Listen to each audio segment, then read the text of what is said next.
Our Pokemon are weak. I'm sorry, mate.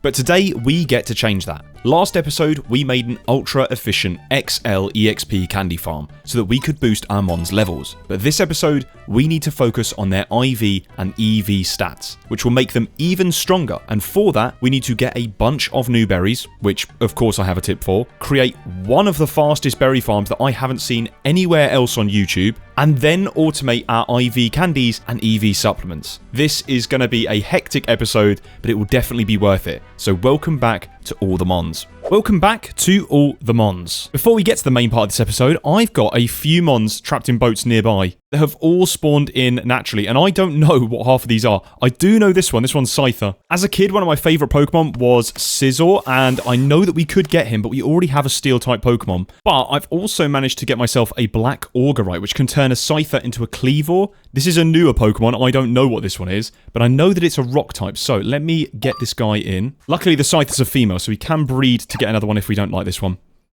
But let's give this a go. We'll spawn out Scyther, right-click with this, and then evolve into a Cleavor. That looks like a proper cool Pokemon. Let's see what that looks like. Oh, awesome. That looks sick. Check out this guy. Not sure whether we'll add them to our party, but a very cool mon nonetheless, and also quite rare in this area. And then this person, I have no clue. Q-Font. Never heard of it. We'll try and capture it anyway. Perfect, that's Q-Font caught. And we've had two shinies spawn in. I put them both in boats as well. We have a Ducklet over here. They look pretty cool. We've got a pink Ducklet. I've seen the original one of these. I've already caught one. The original one's actually blue. This is quite a cool coloured one. And then just over here, yeah, a shiny Mareep. They've got pink wool as well. It seems to be a bit of a pink-themed episode today. We'll capture them as well.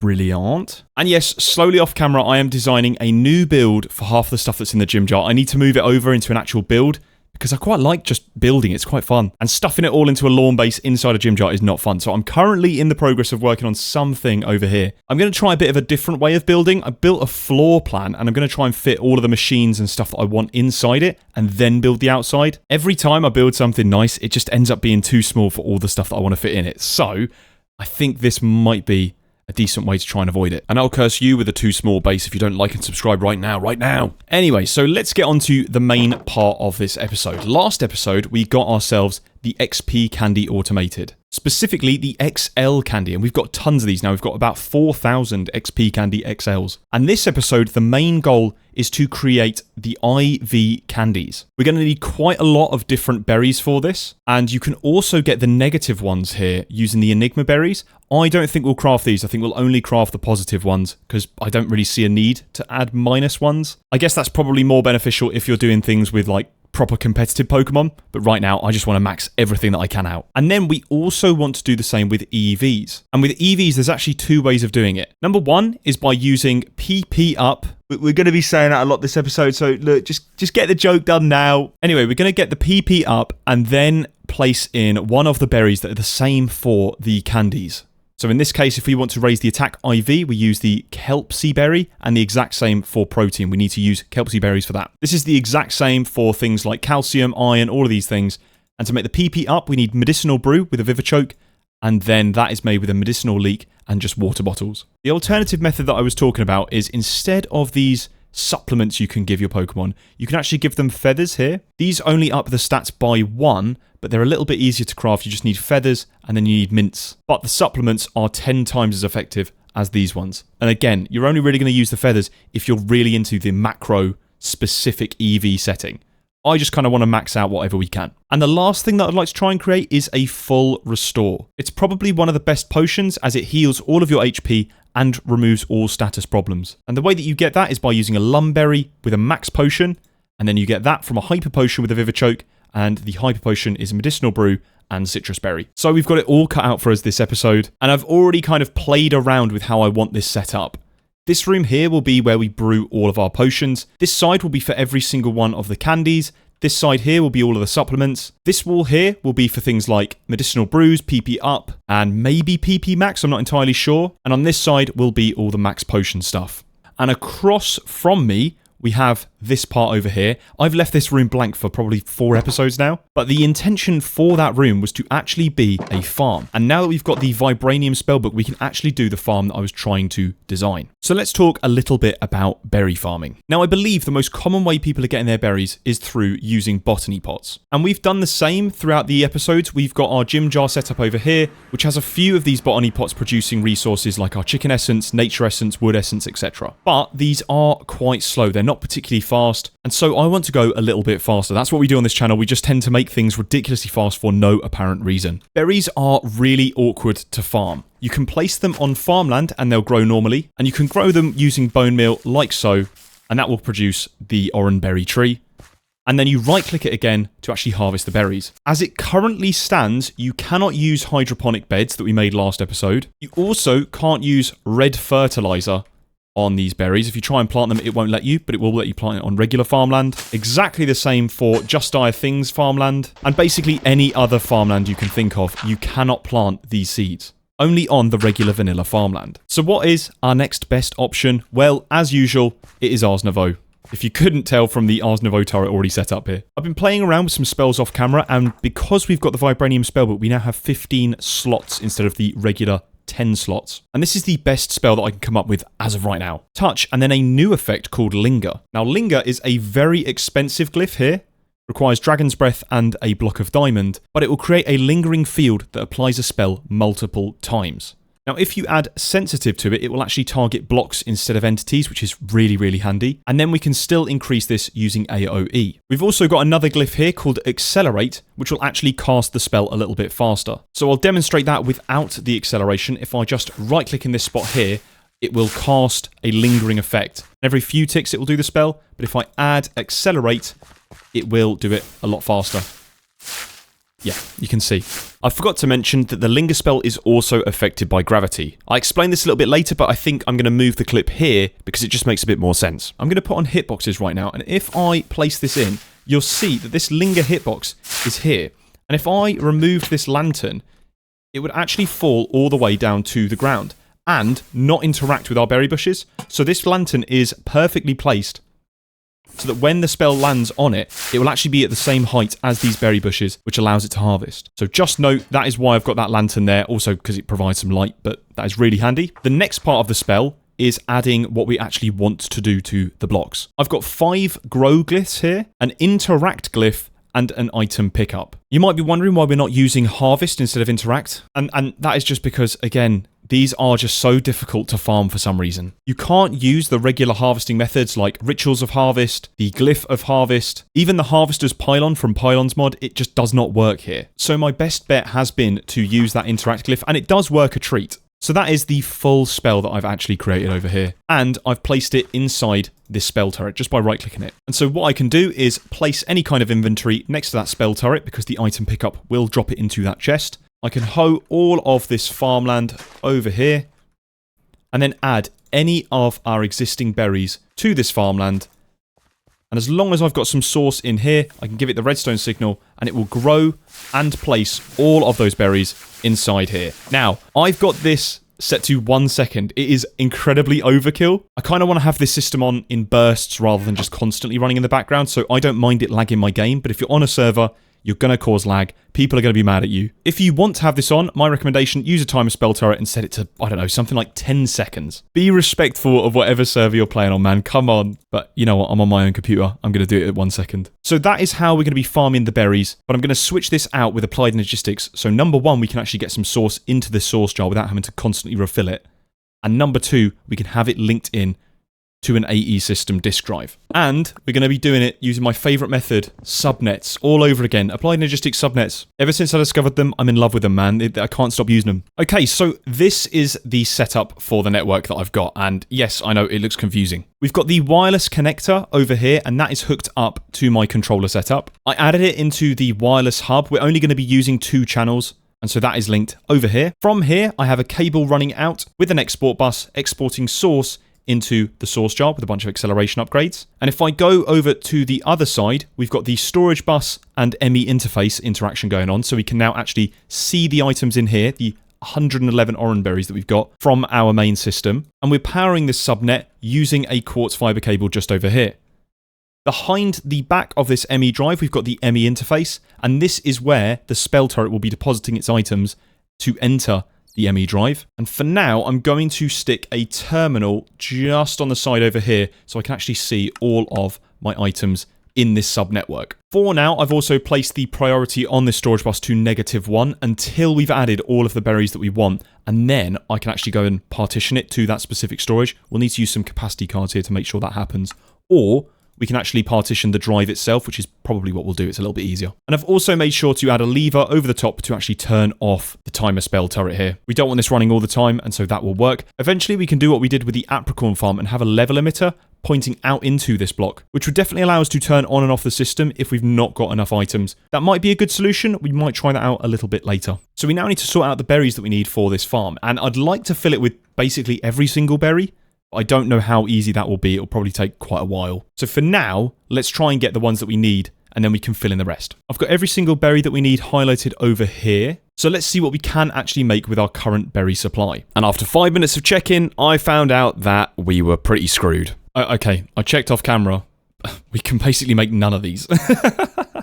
Right, we need to go and hunt for some berries then. There are a few methods for finding berries. You can find them all around your map, and that's how we've actually picked up most of our berries so far. Certain types of mons also drop berries. That can also be a good source of starter berries. However, I think the best one that we can actually go for would be a structure.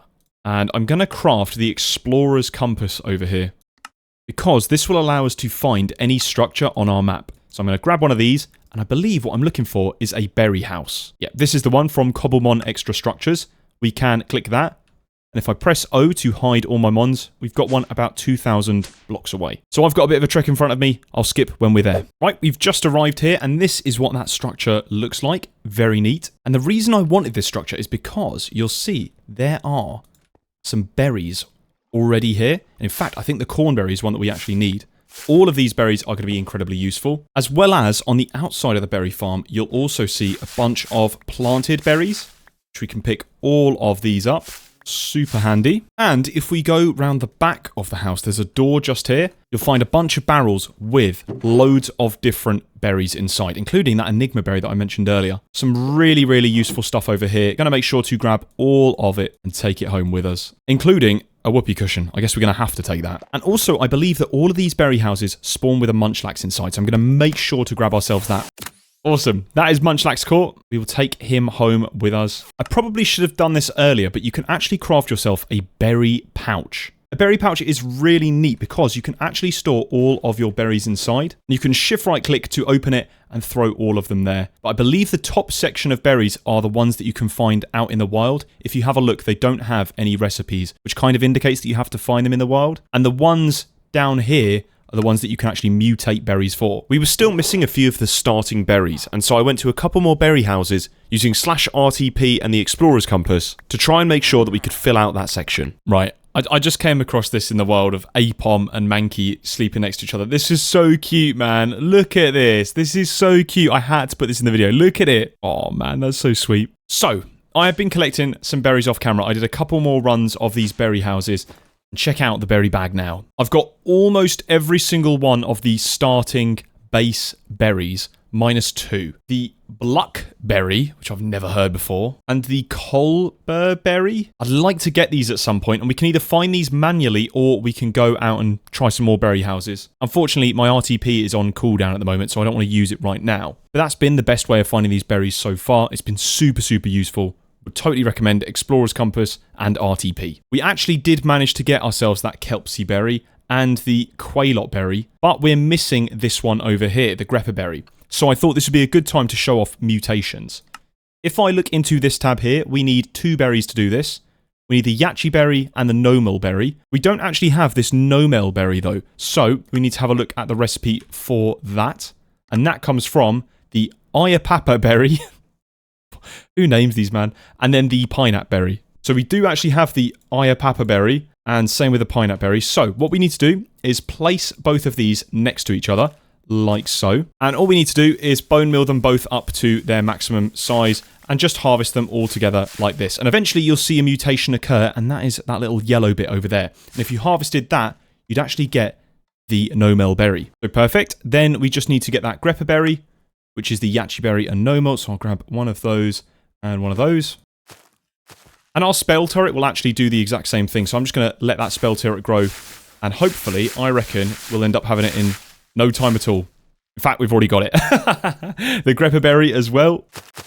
Great, that is a whole line of every single one of the berries that we're going to need. I'm going to set this to generate a few more berries. I'll have a look at the terminal here, and that should be good. We're also generating a new berry called a Staff Berry. Seems like that Pomeg Berry is the one generating that, and that gives us the 5 times shiny chance. Unfortunately, that is a little bit useless because our enchanted golden apples produce a 10 times shiny chance, and it's much easier for us to generate those. So unfortunately, it's not very useful, but still cool to have nonetheless. So now that we've got a few of these generated up, we now need to start brewing the potions and making the candies. So I've actually pulled a connection to our ME system through the roof over the top over here, and actually pulled it down into here, connected to an ME interface, specifically an ME extended interface. A regular ME interface only gives you 9 slots. The extended version gives you 2 pages of 9 slots.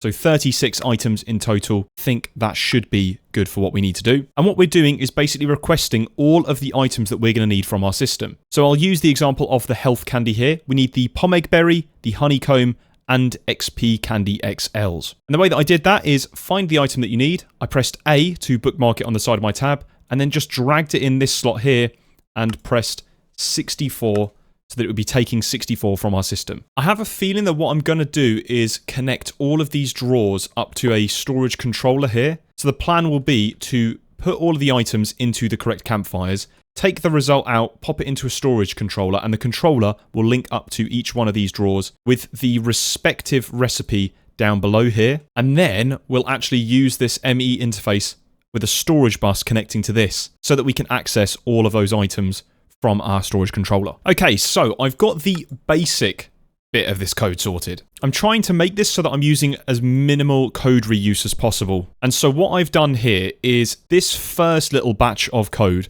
inputs the honeycomb and the XP Candy XLs from the interface, and then outputs to every single thing called campfire in the slots 2, 4, 6, and 8. That is these ones just here. And then the XP candy goes right in the middle, slot 5, to them. And therefore, all I need to do is basically go over to every single one of my campfires and label them up and push the labels, and every single one will now have that pattern in it. And then the second part of this is popping the berries in the correct slot to generate each of those candies. For the label on the campfire, I'm actually going to call it Health Mighty, whatever the candy type is, I'm going to call it like it is here, because I think that will be a little bit easier. And I'm also using 2 each, just in case we ever want to expand the campfires. I don't think we will, but if you do and you want multiple campfires, you can do it this way. The last bit of code inputs from the campfire and does it on the bottom side, so we're taking items out and pops it into the controller. If I grab the linking tool, you can see we've linked up every single one of these. I've also locked all the drawers. I did that by right-clicking with the config tool to lock every single drawer connected to the network. And so each campfire has the campfire tag and then the corresponding candy. So in this case, the health candy. So now if I put that pot onto cooking mode, it will produce the candies that we need. We then manually take them out, place them inside the drawer just here, and now any that get produced will be taken out and popped into the drawer here. Perfect. We now have the health candies generating. So the next one is the mighty candy. That's the kelpsy berries. So what I'll do here is copy this bit of code, paste it in, change this to kelpsy berry, and then change the name of this. I'm going to call this one Mighty. I think that's what the candy's called. This would definitely be easier if you're using a text editor or something like VS Code. Much simpler to do, but I think that should work. We now just need to pull the labels from this, find the Mighty one, and we'll plop that in this second campfire here. We'll then paste back in that code, and we should see that in there. Right, perfect. The Mighty candy. We'll close the lid, pull this candy out, and then we'll place that in the drawer just below. Right, now I've got a bit of work in front of me because I'm going to have to go and do this for every single one. Now, luckily, all of the code will be available on my Discord server. So if you want to just copy and paste, you can. You don't have to do what I'm doing here. Lucky you. And just because I'm doing that hard work, please like and subscribe, please. I did this all for you guys. And before too long, it will look like, ta-da! Check out that transition, that was so cool. I hope I edited that well. Anyway, right, we have now sorted out every single one of the candies here. They are generating. We are going to be generating 2,000 of these. That is a ridiculous amount, and what will probably happen is you will run out of honeycombs or candy XLs before you actually finish this. So, if that's the case, my recommendation would be to craft ourselves some iron downgrades here and add them to your drawers like so. And that will limit it to a stack. I personally think a stack's too small. If only there was something in between. In fact, I'm wondering, can I combine like a copper upgrade with a downgrade? What will happen if I did that? Ooh, yes, okay, that works. Right, 512 sounds like a bit more of a reasonable number. So what I'll do is set that for every single one of the drawers. And once it gets to that 512 threshold, what's going to happen is it's just going to leave that in here because it can't export it to the controller, which will stop this in its tracks. It won't just create it and then void it. We're just going to stop it. Right, so what is next? We've finished off all those candies. Now it's time for the PP up, everyone's favorite. And then that will be turning all into the HP up and all of the different variants of these guys. So next up, we need to get ourselves bottles of water. Now, I know this sounds kind of easy to do. We've got a load of different options here. We could use water essence, spouts, the bottling machine, or even, I think it's called something like the canner from Extended AE. We could use any of these options, but I don't think many of them are particularly fast. So I've tried to go with the bottler from Productive Bees. If you fill this up with water and give it glass bottles in that top slot, it will produce water bottles. They're called mixed potions. Now, I don't know why they're called mixed potions, but if I look at the recipe for medicinal brew, it does say mixed potions here, so maybe these will work. I'm really not sure. So we'll have to give this a go. And I've got code here that basically takes fluid water and glass bottles from the interface and pops them in the bottler. And then we just input that and pop it to a bottle drawer, a water bottle drawer. The problem that I've found is because these are mixed potions, if I try to use a drawer, it has a bit of a weird functionality. So if I pop that label on that drawer and then push, you'll see it will go in, but it won't actually add any more. Now, I can manually do this. I could actually right-click this, but for some reason, it doesn't do this, and it's really weird. I don't know why. So what I've done instead is actually use a chest. It's not the best solution. I don't really have a better solution right now, so unfortunately, that will have to do. It does work. It does generate those mixed potions, and it fills this chest, but I don't think it'll be, number one, the fastest, or number two, the most efficient. We'll have to see. There might be a better solution later. So let's start off with the potions. The first thing that we're going to do is input blaze powder from the interface and make sure that it's in every single one of the brewing stands in slot 4. If I go into the brewing stands and Control I can see slot 4 is where the blaze powder is. I've retained 2. We don't need to retain 2. I just kind of want to keep it the same as everything else. Then for the medicinal brew stuff, I'm inputting potion from bottle drawer.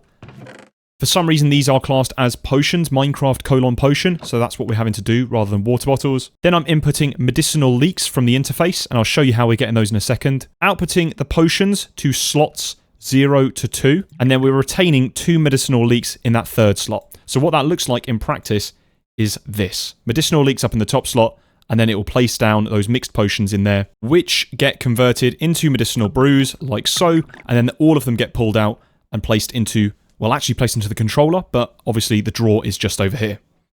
So that is us now generating medicinal brews.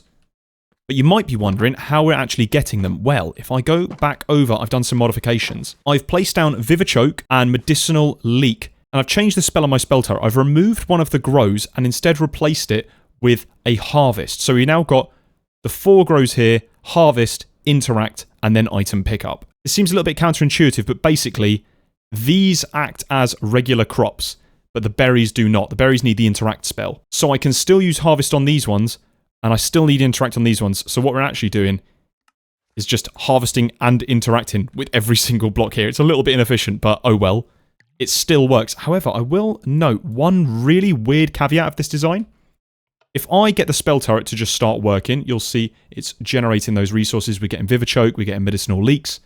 If I place down one of these hearty grains, it doesn't actually generate.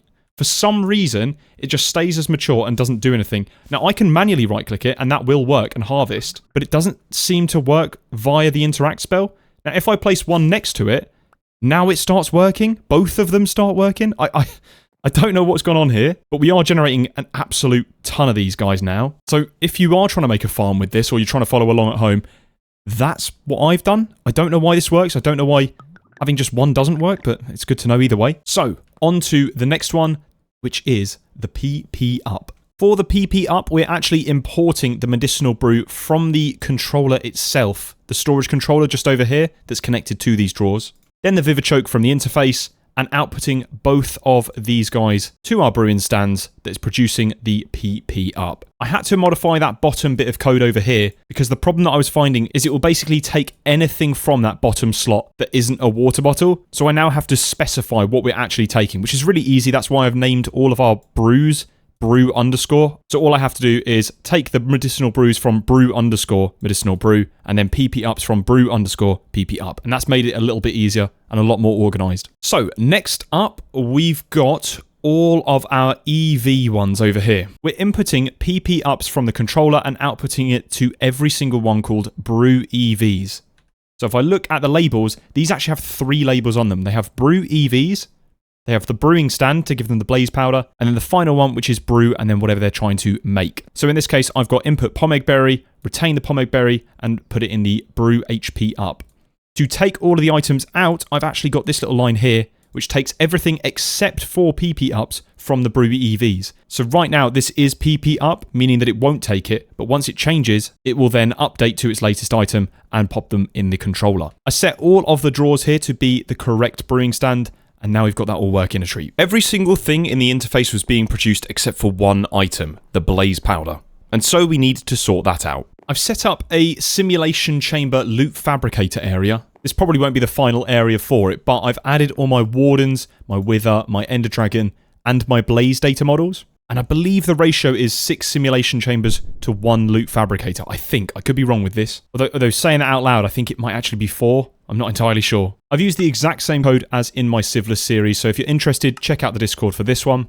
That is producing us a bunch of blaze rods in the background.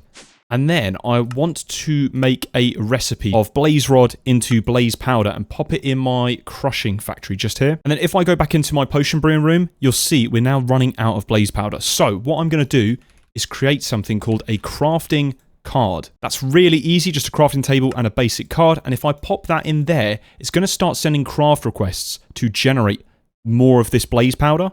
In fact, it'll do it for every single one of these resources, but obviously blaze powder is the only one here that actually has a recipe. So that means we've got every single one of these resources completely covered. Next up, we're going to be setting up the full restores, which requires max potions and hyper potions, which means we're going to need citrus berries generated. We've already got vivichokes, and then we need lum berries. Now, I've got all of those already in my berry pouch, and I added them to our farm just here. So we've got those generating away, which means we should be able to now make them. I'll add all of those items to this portion just here. So I have done the hyper potions, the max potions, and then the full restores. And I've also added that downgrade and copper upgrade as well. So we've got the maximum of 512. The code is the exact same as before. Really, really simple here. So I won't cover that one, but it will be in the Discord as well. I've also changed the left-hand side here. Originally, I had an idea at the bottom here to use, what were they called? PP Maxes, I think? Yeah, PP Maxes, which is just an upgrade to the PP up, and it needs an energy root. The problem is, you get this energy root from big roots, and I thought, hey, that's going to be a pretty easy one to automate. We'll just add it to our farm. But then I realized something. I thought that maybe I'd be able to harvest it by placing it down. The problem is, it has to grow upside down, a bit like this, and that, for some reason, does not work in our harvesting machine. We don't get the big roots. So unfortunately, I don't really know of a good way to automate them using this farm. I think the only method you can really get would be to use the botany pots. But if you do know anything else, or if you've got another idea, let me know in the comment section, because that would be quite a cool one to automate. But instead, I realized we're probably going to be using a lot more of the PP ups and the medicinal brews. So I just changed this space to accommodate for that. But I think that is a pretty good bit of automation we've done there. Right, so I have let that all run in the background and build up a stockpile. We've finished off every single one of the supplements. We've got 2,000 of the PP ups, which is insane, as well as 2,000 medicinal brews. And we filled up the full restores, max potions, and hyper potions barrels. this is looking pretty good. Also, if you can't tell, I have been doing a little bit of decorating. We're keeping with that spruce and stone brick theme, so I've used some spruce drawers. They don't store anything, they just look cool, as well as some trapdoors, alongside some metal girders, shafts, and a bracket. I can't remember what this is called. I think it's called a bracket. Yep, metal bracket. So this is all looking very nice. Now, I have also changed the inventory cable to industrial iron. The way that I've done that is by crafting myself a network tool. Really simple recipe. Now, the network tool itself is actually really interesting. I can see all of my SFM connections just around here, including my mob farm up there, the hostile neural network stuff up there, and even my source farm. So this is already quite useful. But if I hold this in my offhand, I can right-click to facade inventory cables. I can also control right-click, and it will do every single one of those that's connected in a line. And that's how I did the industrial iron ones here. If you want to clear the facade, you can just empty hand right click and that will clear it as long as you've got the network tool in your offhand. So that is now finished. Back in the berry farm, I've got to be careful not to pick up some stuff here. I have added some other berries that we've got, like the Enigma berry, the Custap berry, and the Staff berry. The Enigma berry might be quite useful because we can get the Fresh Start Mochi, which resets all of the Pokemon's EVs to 0. This will be incredibly useful for any of the previous Pokemon that we've trained, and we've got undesirable EVs. So that's really neat. And I did what I said earlier, I popped a level emitter just on the middle here instead of that lever, so we can actually set how many of the berries we want. And in this case, because I used the Enigma berries last, I put 4,000 of them there. So that will keep on racking up until we get 4,000. So I'm pretty proud of this farm. I think it's working a treat. We've got all the berries automated. We've got all of the IV and EV stuff automated. I think it's time to get into some more battles next episode. So let's pop a storage box on the side of our storage controller that's linked to all of those drawers. Pop a Fluix cable there, and we should now have access to every single one of those EV treats. Yep, I can see them right there. The calcium, zinc, iron, as well as our candies. Check them all out. Fantastic. Off camera, I've also upgraded all of our Pokemon's IVs to the maximum here. I haven't really touched the EVs because I know there's a limit to how many you can have. I accidentally messed up Gallade, so we're going to have to fix him in another episode. I don't know where you guys are getting the best builds for your Mons. I found a website called Smogon, and that's been pretty helpful. So if you do know a better website or some builds that I can follow to distribute my EVs, please let me know because I don't want to mess them up again. But that is looking good. I've also used PP up on every single one of the moves that we're going to be using. Very cool. For the last bit of this episode, I want to upgrade our armor from Vibranium to Unobtainium, which means we need to go and get ourselves the Unobtainium smithing template. Now, you can find that in the other, but we're going to need to set ourselves up because we might take quite a lot of damage. So what I first want to do is get into Borbly heart canisters so we can make sure that we've got enough health for this. I've crafted myself the heart amulet, and this is what will store these different heart canisters. These will give us extra health. And so what we need to do is craft a ton of these red heart ones. We'll craft 10 for now, and this uses the miniature red hearts that we've been farming from our mob farm. If I place that in here and then equip this guy, I now have an extra 10 hearts. Really, really nice. I then made 10 of the yellow heart canisters as well. You can actually smelt down hearts to get the molten hearts, and combining 9 of the molten red ones will give you a molten yellow one. And that will now get us an additional 20 hearts. And that's probably the end of what we can do now. We need to get shulker shells if we want the green hearts, and we've not yet got access to those. We've got nether stars. We've also got the miniature green hearts. We just need those. So maybe another episode. I think an additional 20 hearts will be more than enough. Check that out, blue hearts now. Speaking of hearts, I also added some threads to my armor. If you grab the Ars armor and pop it in an alteration table, you can add these little threads here. There's a bunch of them and they have a load of different uses. I added magic capacity to my boots, and I've also added spell power to my chestplate. The spell power will give us extra spell damage, and this vitality one here grants hearts for each level. So I'm going to pop that in the tier 5 just there and take back my armor. And that's what's given me those extra hearts. I then wanted some form of invisibility, because in this dungeon, we're going to get swarmed by mobs. I crafted myself the Reliquary Invisibility Cloak. I would not recommend this. This just didn't work. Maybe I was using it wrong, but this caused me a ton of grief. Either way, let me show you how I got to the dungeon itself. So, without further ado, we need to go to the other dimension.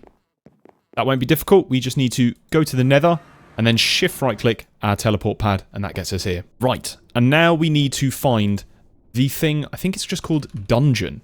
Yeah, this one here, Dimension the Other, source AllTheModium. I think it's this one. Let's see how far away this is. Okay, 1,030 blocks. That's not too far. Right, I'll move over there then, and I'll meet you in a sec. Ooh, actually, I've just noticed, whilst I'm on my way there, I've come across, I think these are the Vibranium ones. Ooh, I know these are a lot more rarer than the AllTheModium ones. So let me try and grab a couple of sprouts of these guys, because we'll be using them in a later episode to get our hands on the unobtanium balls. Oh, there we go. First sprout coming in. Right, and I believe that is the structure we're looking for. This one over here. So, I will warn you, this is an incredibly difficult dungeon if you're not prepared for this. I'm hoping that we can get away with using that Twilight Cloak. Spoiler alert, no we didn't. I can assure you I was in complete darkness and they still came for me. Right, well I did some testing. That Invisibility Cloak is a bunch of useless bollocks. It does not work. And so I'm going to try another Invisibility Cloak, the Scarf of Invisibility. You get this from the Artifacts mod, and unfortunately we haven't got lucky enough to find it. However, I want to try something. We've got a bunch of duplicate artifacts here, such as, what, 4 bunny hoppers? And so what I'm going to do is grab all of the ones that we don't actually want, and we're going to grab ourselves a chest, and then something called Mimi Dust. This is 2 glowstone, 2 redstone, and an echo shard. And in the meantime, I'm also going to grab myself a new model framework, because I'm going to try and spawn in a mimic, and if we don't get lucky, I want to at least have a model framework so that we can force the drop. So what I'm going to do is go outside, plop down a chest with all of these artifacts that I no longer want. And I'm going to shift right click with the Mimi Dust to spawn in a mimic. And I'm going to make sure I right click with the model framework, pop that in my deep learner. And let's just finish him off. Now, you'll notice we got a bunch of random relics from all of the ones that we put in there. So basically we've just ended up changing up a load of our relics into different relics. And I've just noticed, maybe it wasn't the Scarf of Invisibility I wanted. Maybe it was the Midnight Robe. I think we just got it. Yeah, here it's... Wow, what are the chances? Yeah, Vanish. Basically, if the total light level does not exceed 2, we get complete invisibility and we increase our movement speed.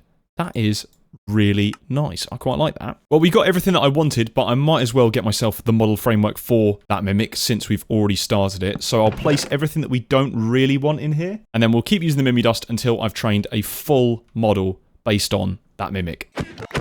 Now, we aren't going to be doing this episode, but now that we've got that full mimic data model, the mimic predictions are actually really neat because you can create any single artifact using them. So if we ever need something in particular, we can grab it from here. Very, very cool. And what I'll do is I'll upgrade the Midnight Robe. I'll click on this Vanish and we'll shift left click here to reroll. That will force us to get the highest level reroll here. And we got that 5 one, which is really nice. We shall equip that. So hopefully we'll have better luck this time. I'll place down my waystone here.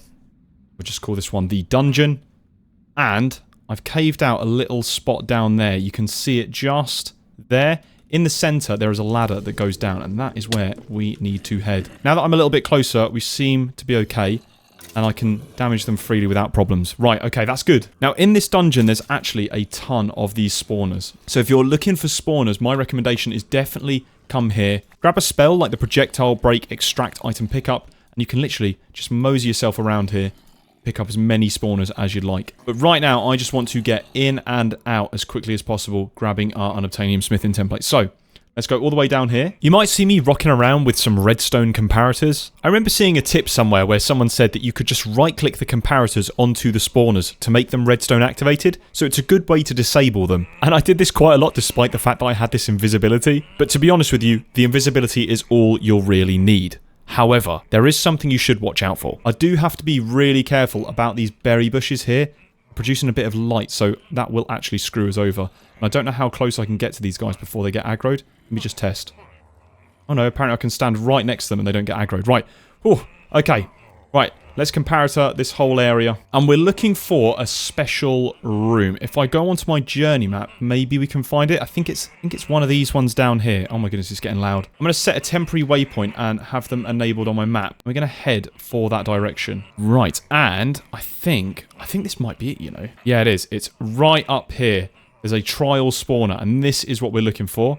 I'm going to finish comparatoring these guys. And then we just need to activate this trial spawner. and spawn them in. The trial spawner will spawn a bunch of evokers, and these evokers have some ridiculous speed stat. Now luckily I was able to kill them pretty quickly using that Ray Harm Amplify 2 spell, as well as all of the spell power upgrades that we had before, and after a little while we'd managed to kill the final one. Oof, we got a runner. And oh, we did it. Finally, right, there we go. That is the unobtanium smithing template. Perfect. Now, I am definitely going to be coming back here because these chests inside the dungeon have some ridiculously cool enchantments on them. We've got here like Fortune, Reaper, Soul Snatcher, Knowledge of the Ages, loads of really nice enchantments as well as gear that we can strip the enchantments off of. So I definitely want to come back here when we're doing a bit more Apothec enchanting. But for now, let me grab all of these bookshelves. I'm sure we'll be using them later. Right, so there we go. That is the unobtanium smithing template acquired. I'm going to make sure that we can duplicate this a bunch of times and store one safely on our item frame wall over here, like so. That is looking good. We've now got every single template that we need to get ourselves up to unobtanium. And that means we can upgrade every single bit of our armor, our pickaxe, and our spellbook as well. So let's do that. Last episode, we also made all of our unobtanium ingots and generated these all through bees. So we should just be able to upgrade things really easily to that next tier. There we go. Full set of unobtanium armor. Check us out now. Yeah, we are looking super cool. Not as cool as our vibranium armor. I still think that is a much cooler looking set, but oh well, we are looking cool and it matches my skin, so I'm very happy. And now, most importantly, our unobtanium spellbook now has the full 20 slots available. We can make ourselves some ridiculous spells later on. I can't wait. But that is for another episode, so if you did enjoy this video, please make sure to hit that like button, subscribe if you're new around here, and I will see you guys next time. Take care.